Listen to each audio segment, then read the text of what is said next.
Hello dear students, welcome to smart knowledge. प्यारे बच्चों, इस वीडियो में हम क्लास 8 के रिजल्ट का डिस्कशन करेंगे। कुछ बच्चों को अभी भी प्रॉब्लम है, आप सब रिजल्ट देख ही चुके होंगे। ठीक है, आप सब बच्चों को अपना रिजल्ट पता लग गया है कि पास है, री एग्ज़ाम है, प्रमोटेड है, क्या है। तो देखिए, हम इसमें थोड़ा सा डिस्कस करेंगे और कुछ इंपॉर्टेंट बातें भी जानेंगे। तो सबसे पहले तो ये थ्योरी के मार्क्स हैं आपके, ये आपके मिड टर्म प्लस एनुअल जो है उसके मार्क्स हैं, दोनों को मिला के हैं। यहाँ पर आपके जो ग्रैंड टोटल है ये 100 में से है। यहाँ पर जो ये जो मार्क्स हैं आपके, ये जो मार्क्स हैं ये आपके 30 में से प्रैक्टिकल जो इंटरनल असेसमेंट होता है उसके मार्क्स हो गए। अब यहाँ पर अगर किसी बच्चे को ग्रेस मिली है तो आपको कुछ इस तरह से यहाँ पे ग्रेस दिखाई दे जाएगा और यहाँ पे मिल जाएगा प्रमोटेड। यहाँ पे क्या मिल जाएगा? प्रमोटेड मिल जाएगा।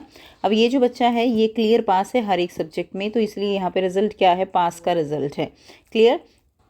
अब अगर हम एक दूसरा रिपोर्ट कार्ड देखें, एक दूसरी मार्कशीट देखें, तो इसमें देखिए यहाँ पे क्या दिया गया है। यहाँ पे ये थ्योरी के मार्क्स हो गए, इंटरनल असेसमेंट के मार्क्स हो गए। यहाँ पे री एग्ज़ाम है, री एग्ज़ाम है किसमें? साइंस में। क्लियर। तो यहाँ पे आप साइंस में देख सकते हो ग्रेड ई है। ई ग्रेड का मतलब जो है साइंस में इस बच्चे का री एग्ज़ाम है, इसको दोबारा पेपर देना है। यहाँ पे इसके थ्योरी में जो मार्क्स हैं वो 15 हैं। थ्योरी में 15 मार्क्स का मतलब क्या है? मिड टर्म और एनुअल दोनों को मिला के ही 15 मार्क्स हैं। जबकि कंडीशन क्या थी कि एनुअल के अंदर ही बच्चे को 60 में से 15 मार्क्स तो लेने ही लेने थे। तो यहाँ पे इसकी जो थ्योरी की कंडीशन है वो कंप्लीट नहीं है। ठीक है, क्योंकि कुछ मार्क्स मिड टर्म में भी होंगे। तो यहाँ पे ये कंडीशन क्लियर ना होने के कारण जो बच्चा है उसका री एग्ज़ाम है किसमें? साइंस में। और उसको साइंस का पेपर, जब भी कंपार्टमेंट के पेपर होंगे, री एग्ज़ाम होगा, उसको पेपर देना होगा। और अगर बच्चा जो है री एग्ज़ाम में भी पास नहीं होता है, री एग्ज़ाम में भी पास नहीं होता है, तो उसको फिर क्या माना जाएगा? फिर वो क्या हो जाएगा? एसेंशियल रिपीटर माना जाएगा। एसेंशियल रिपीटर मतलब कि एक तरह से जो है वो फेल हो जाएगा और उसको 8th क्लास में ही रहना पड़ेगा। इसलिए जिन बच्चों का 8th क्लास में री एग्ज़ाम है, वो चाहे एक सब्जेक्ट में हो या एक से ज़्यादा सब्जेक्ट में भी हो सकता है। ठीक है, अगर सारे सब्जेक्ट में भी है तो भी पेपर दोबारा देने का मौका मिलेगा और सब में पास होना ज़रूरी है। अगर पास नहीं हुए तो फिर वहाँ पर बच्चे को क्या हो जाएगा? वो फेल हो जाएगा। इस चीज़ का आपको बहुत ध्यान रखना है।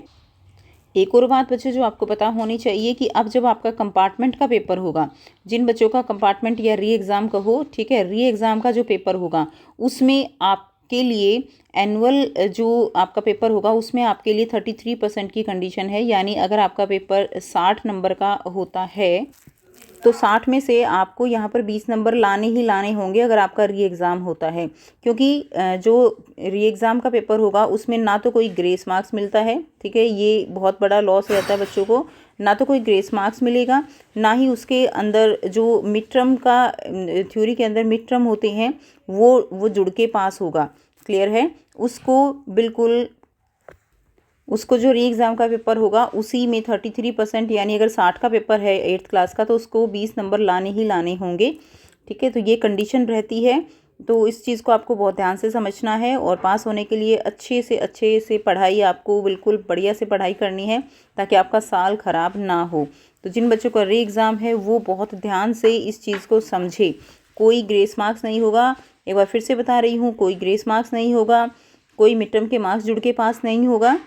अलग से पेपर में 33% मार्क्स लेके, यानी 60 में से 20 नंबर लेके आपको पास होना ही होना होगा। फिर चाहे वो री एग्ज़ाम आपका एक सब्जेक्ट में हो या सारे ही सब्जेक्ट में री एग्ज़ाम भी हो सकता है, तो सारे ही सब्जेक्ट के लिए सेम कंडीशन रहने वाली है।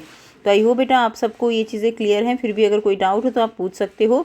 और जिन बच्चों को परसेंटेज में डाउट है तो परसेंटेज निकालने के लिए आप जो जितने भी यहाँ पे जो ये 100 में से मार्क्स आए हुए हैं इन सब का टोटल कर लेंगे। ठीक है, और 700 में से आपकी परसेंटेज निकल जाएगी। इन सब का टोटल करके उसको 7 से डिवाइड कर दीजिए। मान लीजिए 459 यहाँ पे टोटल आ जाता है, कोई भी XYZ आ जाता है, उसको 7 से डिवाइड कर दीजिए तो आपकी परसेंटेज निकल जाएगी। तो ये थी कुछ इन्फॉर्मेशन। सो मिलते हैं आपसे नेक्स्ट वीडियो में। अभी कोई डाउट हो तो कमेंट सेक्शन में कमेंट करके पूछ सकते हो। Take care, bye bye.